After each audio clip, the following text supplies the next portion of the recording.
Hi. We are. Yeah, me too. I've got a question, but I think I need a fairly lengthy intro. Since I've been visiting with you, my capacity for intense relationship has increased exponentially.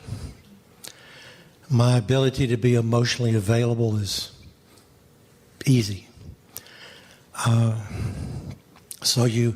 And I was touched yesterday when you said, what you really have to look for, what you really want to do, is you want to look for somebody to love, not for somebody who's going to love you.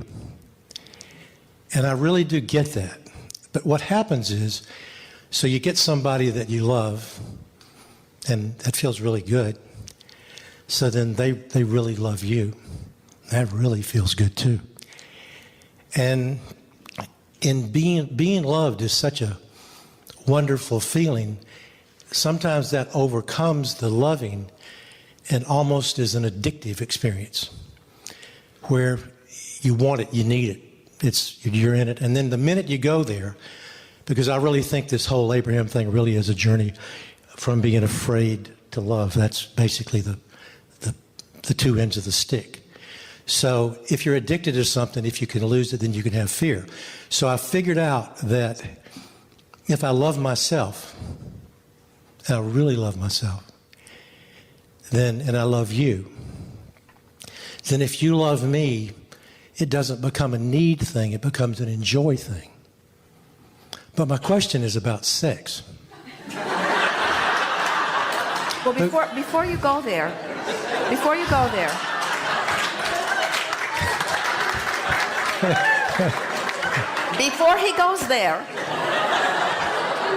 I want to clarify, because everything you said is wonderful and we're in agreement with it, but there's something that we want to enhance just a little bit.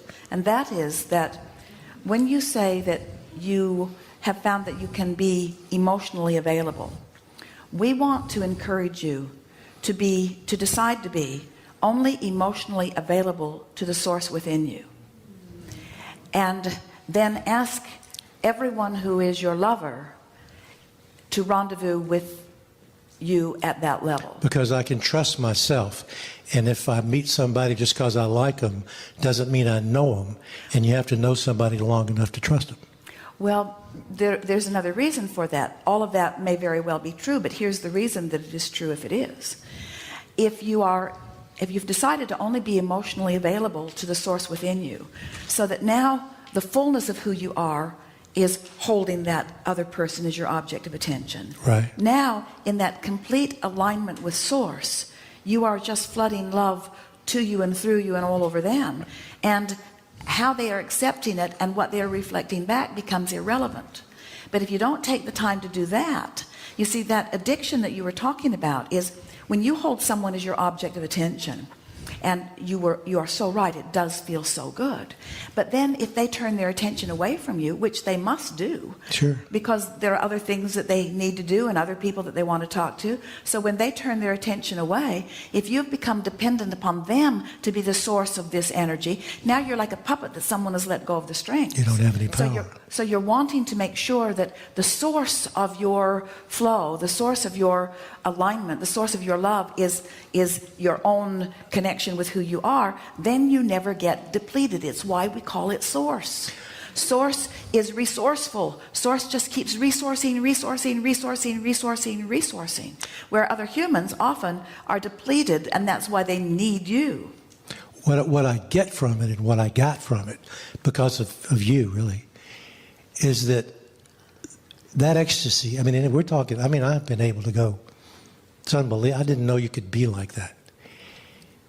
And I realized that all that is inside me. That's coming from me, that it is me. It's not the other person. It for sure is you. But the clarification that we want to make is, it's you because you've looked for love in all the right places finally. It's you because you're looking for that connection. You're coming to that alignment. It's you because you took the time to make sure that it is all of you. And that makes what you're getting back from another irrelevant to that. But because of law of attraction, once you're there, you must attract someone who has the capacity to do the same. And when you do, that's that ecstasy. So I've been looking for love in all the wrong places. Well, you're looking for love. Most people are looking for love in all the wrong places when they're wanting another person to give it to them. No, I mean, somebody who may not be able to do what we're talking about. But coming back to the sex thing, okay, and this is like, so you're going along and you really are, you get it, and you are loving somebody, and you realize it really is about loving somebody. It's not about being loved. But then But we have to say something more. It's really about loving somebody. It's not about being loved. But even more than that, it's being the vibration of that which is love. Yes. In other words, that's the whole point of being in connection with who you really are. You become the vibrational equivalent and essence of that which is love. It's a vibrational thing, you see. That's why you can fly, yeah. But it seems like to me, and it happens with me, if you become physically involved with somebody and you're coming from that base of love, that's a whole nother amazing trip. But for some reason, that whole sex thing seems to wreck the other deal. I just don't understand how you make those two things work together so you don't lose it. Because it's so nice, and you go, oh shit, I did it again, you know? I'm sorry. Well, it's about, in the instance that you've offered, it's about being distracted from your alignment. So if that is your experience, something's happening in the physicalness of it that is distracting you from your alignment. And it may just be that your alignment wasn't secure enough prior to the physical interaction. It could be that. Because when you are in alignment with who you are, in other words, every single subject, whether it's sexuality or a conversation or building a piece of furniture, in every interaction, you can do it from inside the vortex or outside the vortex. Right. And anything that you do from inside the vortex is always infinitely more satisfying than if you do it from outside the vortex. So sexuality is one of those subjects, like religion or like God, where so many people are hung up about it because they have all kinds of ways that they've been thinking about it that weren't conducive to aligning them with source energy. There are a lot of people that have been condemning sex or particular kinds of sex or sexuality in and of itself in so many ways that just the engaging in it makes them feel less than connected. And we think what you're hitting upon here is that a lot of people want to make the distinction between that which is spiritual, which is that which you were describing when you were saying what a trip it is, and that which is physical or materialistic or mundane or even corporal. Well, it's different than that though, because what happens is the whole spiritual thing is such a level of intimacy. It's just exquisite. And then what happens is you find out that the whole sexual thing it's not about bodies. It's a level of intimacy too, yes, which is just almost the equivalent of that. But there seems to be something in being in that arena that causes one to have a loss, a breakdown.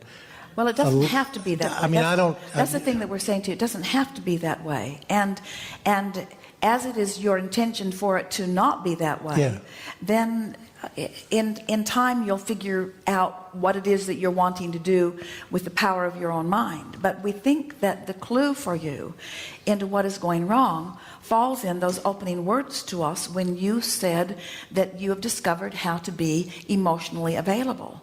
And it really comes to that experience that we were talking about earlier, where if you are in a vibration that is different than your partner, especially, you know what we were talking about in any union or coming together in any conversation, or especially a sexual experience, there is an innate from the perspective of both partners to want to meet somewhere in some sort of harmony.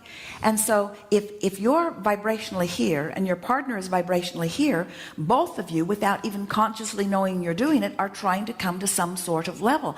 And we know for sure that you're doing it because you just told us that you want to be emotionally available. And so what we would do if we were standing in your physical shoes is that we would start building this emotional grid that says, I'm going to maintain my spiritual frequency, and I'm going to ask the universe to deliver to me a sexual partner that will meet me on those spiritual terms, Where I don't lose myself. where you don't lose yourself. Yeah. Because, and isn't it always, whether it's a conversation or a sexual engagement, isn't it always losing yourself when you're willing to come to meet another partner? Yeah. And so a little, sometimes it's about, because the whole sexual game and the whole sexual attraction has a whole other set of rules. It sort of falls into the category of the way most people do most of their creating. There's a lot of power stuff that goes on in there that I find unpleasant.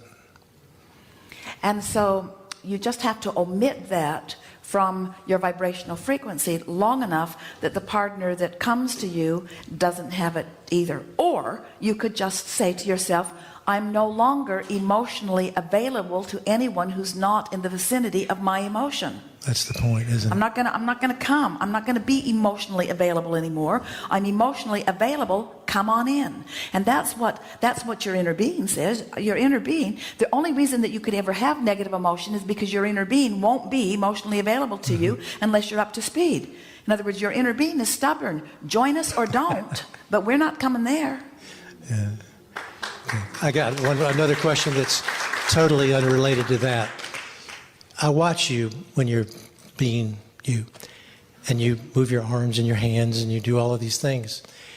And then when you talk about being connected to the vortex, you always do this. It's right here. That's because that's where your solar plexus are. So that's where your is there a specific or more than general point of connection between physical me and source me? Not in the sense that it's here or here or here. It's cellular, and it's at the core of that which you are. Because I feel here. That's where your solar plexus are. That's where you feel emotion. But it's everywhere. It's everywhere, in every cell of your body. Okay, thank you.